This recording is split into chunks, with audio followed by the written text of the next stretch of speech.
And now, please make your presentation. Thank you. Greetings from Australia. It's a long way away. I'd like to thank the organisers of the conference for giving me the opportunity to come along and speak to you. I'd like to acknowledge a couple of people who have been in touch with me over the conference, and that is Nelos Georgiadis and Thanasis Yetis. And I also would like to acknowledge my co-author, Emeritus Professor Apostolos Kouretas. My background is Greek. My family were Ottoman Greeks coming from the Dodecanese Islands, so I have a vested interest in olives. Today I'm going to talk about quality and safety of table olive products as we see them in Australia. Australia is a new country for producing olives, and we're very active in production and research in the olive areas. The items I'd like to talk about, and in my presentation I have quite a bit of detail that I won't have time to go through, but as the presentation is going to be presented in a written form, I think the information could be valuable for people to come to the conference and read us. The important thing about olives is that they must be safe, edible, nutritious and appealing. And this is how we present olives in some of our supermarkets and markets.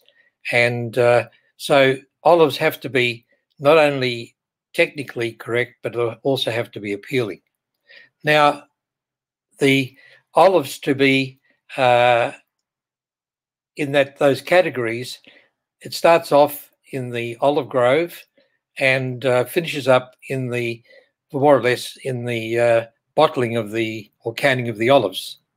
And it's important that throughout the process, good agricultural practice, good manufacturing practice, and good hygienic practice is used.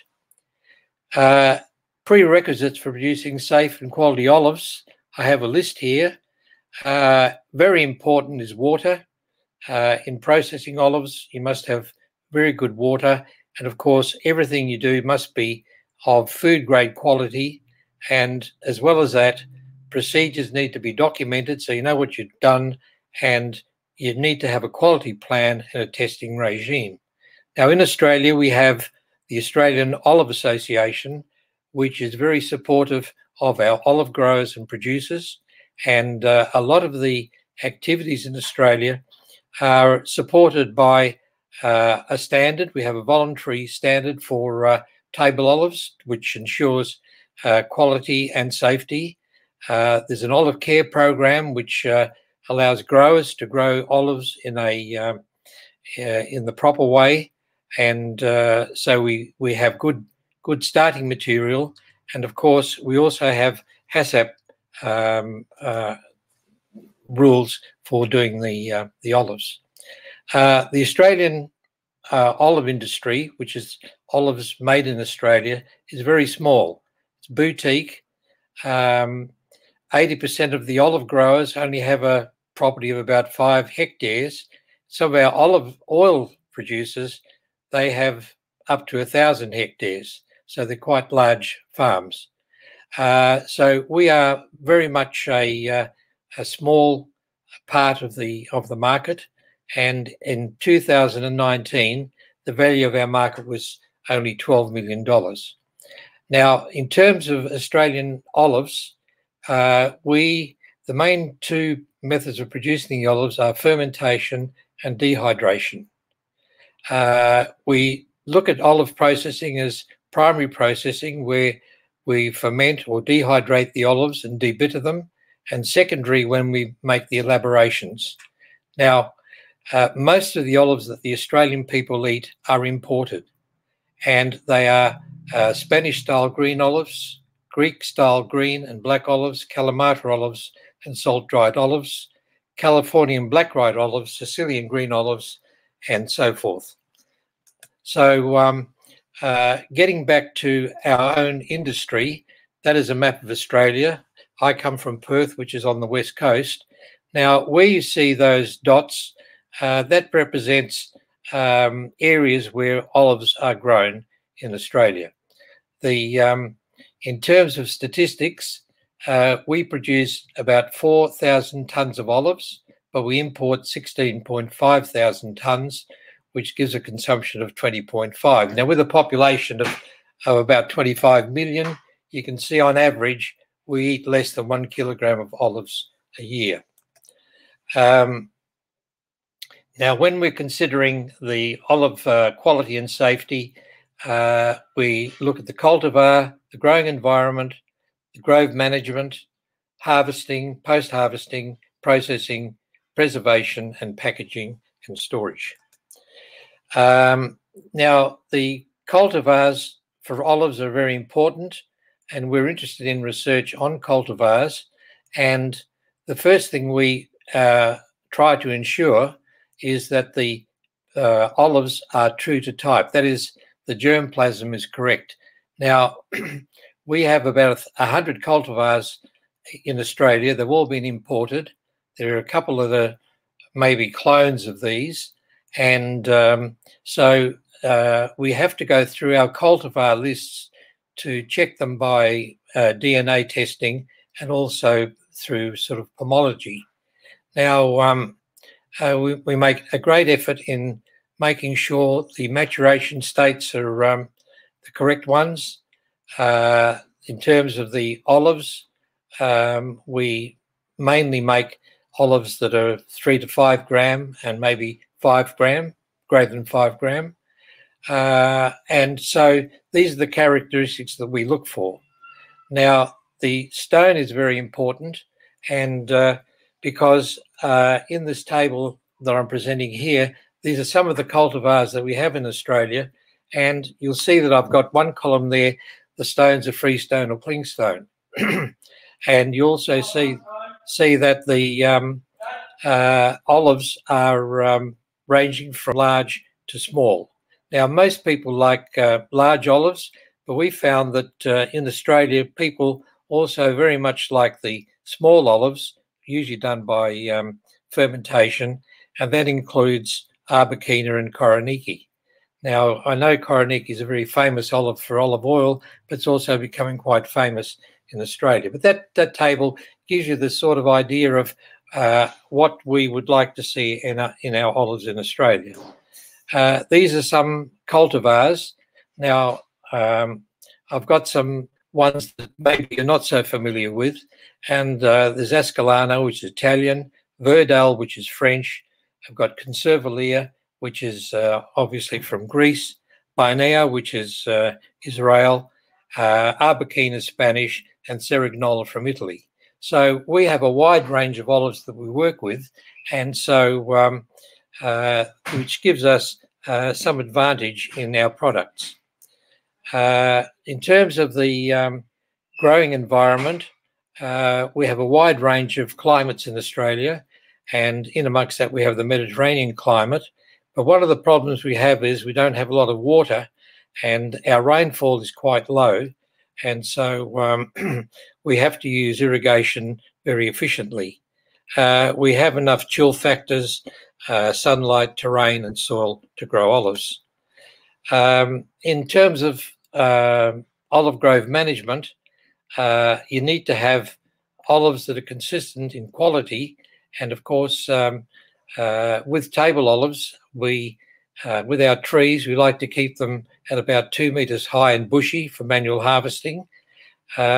We constantly look at the trees, the growers and so forth, and the scientific people, and we have some basic things that we do. We make sure we have a good soil analysis in those elements. We use leaf analysis, and so in that way we can ensure that we have olives that are healthy without disease. Now, some common problems we find, of course, are dieback is one of the problems that might occur, nutritional problems, there are some root diseases, fungal diseases, and so forth. So we have to attend to those.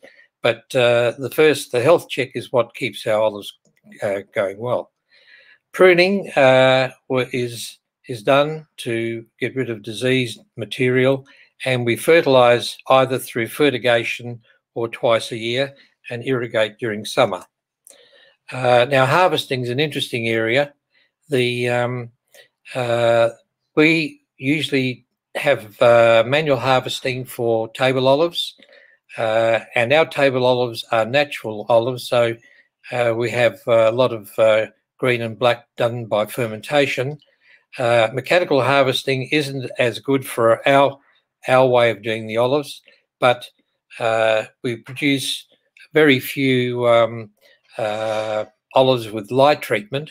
But if mechanical harvesting is used, it can reverse some of the damage that occurs with the olives.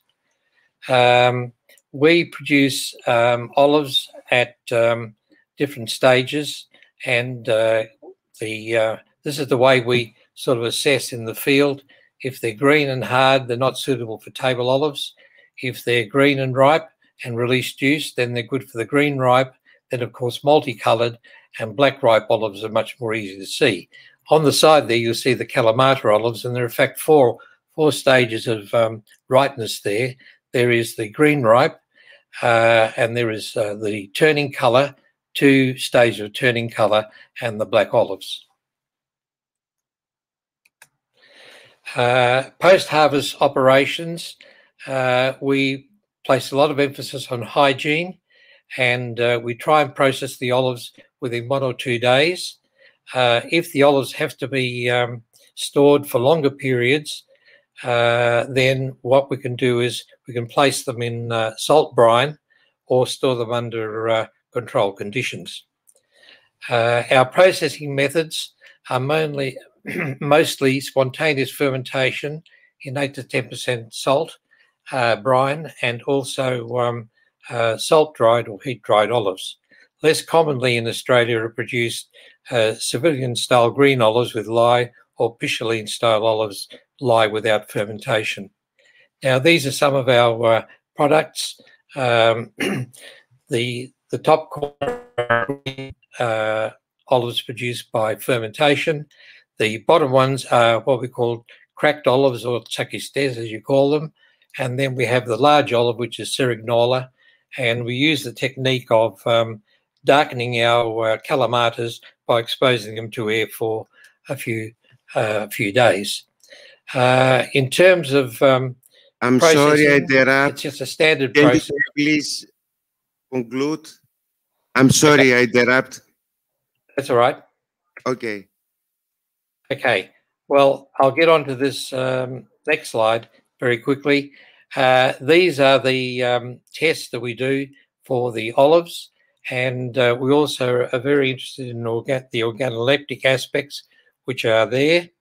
And in terms of future research, we're interested in cultivar selection, olive tree management, non-manual harvesting and processing, low-salt products.